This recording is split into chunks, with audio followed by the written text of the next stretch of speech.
Hello guys, நம்ம இந்த purple பண்ணி தான் எக்ஸ்சேஞ்ச் பண்ணலான்னு இருக்கோம். அது மட்டும் இல்லாமல் இந்த ஸ்பின்னிங் வீடியோவில் மொத்தமாக நான் எக்ஸ்பிளைன் பண்ணுறேன் இது எப்படி எடுக்கிறதுன்றதை.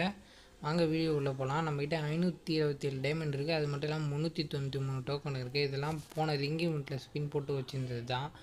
இதுலேயே நம்ம பண்ணி எடுக்க போகிறோம். வாங்க ஒரு 4 கிளியர் கேட்ச் கொடுத்துக்கலாம். இது நம்ம லக்கி நம்பரு. அப்புறம் ஒரு யூடியூபர் பண்ணியிருப்பார் இந்த மாதிரி. அதனால் இது எல்லாத்தையும் குத்துப்போம். அப்புறம் நம்ம ஸ்குவாடில் தான் இருப்போம் நம்ம ஃப்ரெண்டோட. மறக்காமல் வீடியோவை சப்ஸ்கிரைப் பண்ணிக்கோங்க. ஏன்னா நிறைய பேர் பார்க்குறீங்க, ரீச் ஆகுது, ஆனால் யாருமே சப்ஸ்கிரைபே பண்ண மாட்டேங்கிறீங்கன்றது ரொம்ப கவலையாக இருக்குது மக்களே. நம்மளுக்கு பேக் கொடுத்துருப்பாங்க. அந்த மாதிரி ரிப்பீட்டடாக பேக்கே தான் விழுந்துனே இருக்கும் நம்மளுக்கு.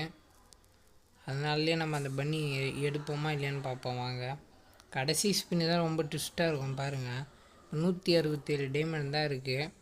நம்ம ஒரு டோர்னமெண்ட் கண்டக்ட் பண்ணலான்னு இருக்கோம் பிஆரில். அதுக்கு பண்ணலாமா வேணாமான்னு சொல்லுங்கள். இப்போ நம்ம 120 சப்ஸ்கிரைபர் அஷ்டம் எப்படியோ.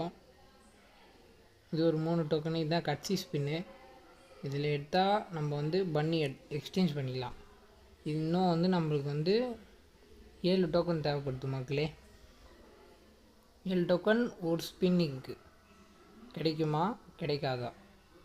அதுக்கு முன்னாடி நம்ம டோர்னமெண்ட்டு சோலோ மேட்சா இல்லை வெஹிக்கல்லாம் வைக்கலாமா, கன்னுலாம் வைக்கலாமான்றதையும் சொல்லிடுங்க. 10 கொடுத்துட்டாங்க மக்களே. நம்ம இப்போ பண்ணி தான் எக்ஸ்சேஞ்ச் பண்ண போகிறோம், பர்பிள் பண்ணி. ஆனால் நிறைய பேர் பர்பிள் பண்ணி எக்ஸ்சேஞ்ச் பண்ணிப்பாங்களா, அதான் நம்மளும் பர்பிள் பண்ணி எடுத்துருவோம்.